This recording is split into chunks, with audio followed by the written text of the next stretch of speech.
আসসালামু আলাইকুম গাইস, আশা করি আপনারা সবাই ভালো আছেন। আজকে আপনাদের জন্য নিয়ে এসেছি গ্রাম বাংলার ঐতিহ্য পিঠালি। এই পিঠালি রান্নার জন্য আমার টাকি মাছ লাগবে। মাছ সিদ্ধ আমি বসিয়ে দিয়েছি, এদিকে দেখেন আমি কাটাকুটি বেছে নিচ্ছি। আর সবাই হয়তো জানেন পিঠালির জন্য কালাই শাক আর মূলা শাক এই দুটো শাক দিয়ে বেশি ভালো লাগে। এদিকে কালাই শাক আমার সিদ্ধ হয়ে গেছে। এখন আমি কড়াইতে তেল দিয়ে পেঁয়াজগুলো ভালোভাবে ভেজে নিব, সাথে দিয়ে দিব গোটা এলাচ দারচিনি, আর এদিকে দিয়ে দিব কাঁচামরিচ বাটা। বারে নাড়াচাড়া করে ভেজে নিব। আর এদিকে দিয়ে দিব টাকি মাছ সিদ্ধ, এটা ভালোভাবে ভেজে নিতে হবে। আর এদিকে কালাই শাকগুলো আমি সিদ্ধ করে ঠান্ডা পানি দিয়ে রেখে দিয়েছি। এখন পানি থেকে কালাই শাকগুলো তুলে রাখবো। এইদিকে আমার মাছ ভাজাটা ভালোভাবে হয়ে গিয়েছে।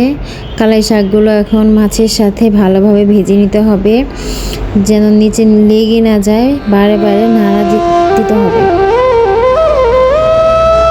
নাড়াচাড়া যত দিবে ততই মিশে যাবে মাছটা শাকের সাথে।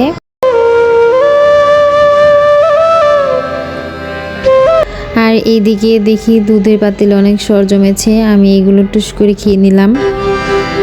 আর সাথে সাথে আমি নাড়াচাড়াও দিচ্ছি ভালোভাবে। এখন দিয়ে দিব হলুদ গুঁড়ো, মরিচ গুঁড়ো, ধনিয়া গুঁড়ো, পরিমাণ মতো লবণ। এখন ভালোভাবে মিক্সড করে নিব। দিয়ে দিলাম আদা বাটা, রসুন বাটা, জিরা বাটা, এগুলো দিয়ে ভালোভাবে নেড়ে নিতে হবে। আর সাথে দিয়ে দিলাম একটু পানি দিয়ে একটু কষিয়ে নিতে হবে। দেখেন আমার কষানোটা প্রায় হয়ে এসেছে। এখন এদিকে দিয়ে দিব অনেকটা পরিমাণ পানি।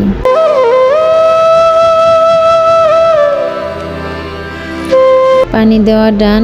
এখন কিছুটা পরিমাণ জাল দিয়ে বলক তুলতে হবে। আমি ঢাকনা দিয়ে ঢেকে দিলাম। এদিকে আমার বলক উঠে গেছে। কিছুটা পরিমাণ ভালোভাবে জাল দিয়ে নিতে হবে। আর এই পিঠালির প্রধান উপকরণ হলো চালের গুঁড়ো। এই চালের গুঁড়ো আমি ফ্রিজে রেখেছিলাম, দেখেন দলা ধরে আছে। এই চালের গুঁড়োগুলো দলা ছাড়িয়ে আমি পানি দিয়ে ভালোভাবে গুলে নেব। বেশি করে নাড়াচাড়া করলেই দেখেন গোলাটা ভালোভাবে হয়ে যাবে। আর একটু পানি লাগবে, আমি কিছুটা পানি দিয়ে দিলাম। এখন আমার চালের গোলাটা কমপ্লিট। এখন দিয়ে দিব পিঠালিতে। আস্তে আস্তে দিতে হবে আর ভালোভাবে নাড়াচাড়া করতে হবে। নাড়াচাড়া না করলে দলা পাকিয়ে যাবে।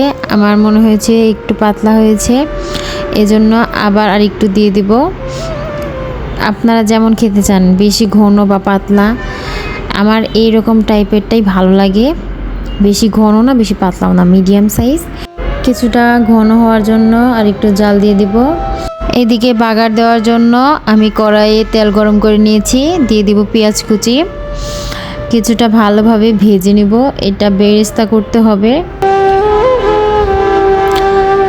আর এখন এইখানে দিয়ে দিব ছেঁচে রাখা রসুন।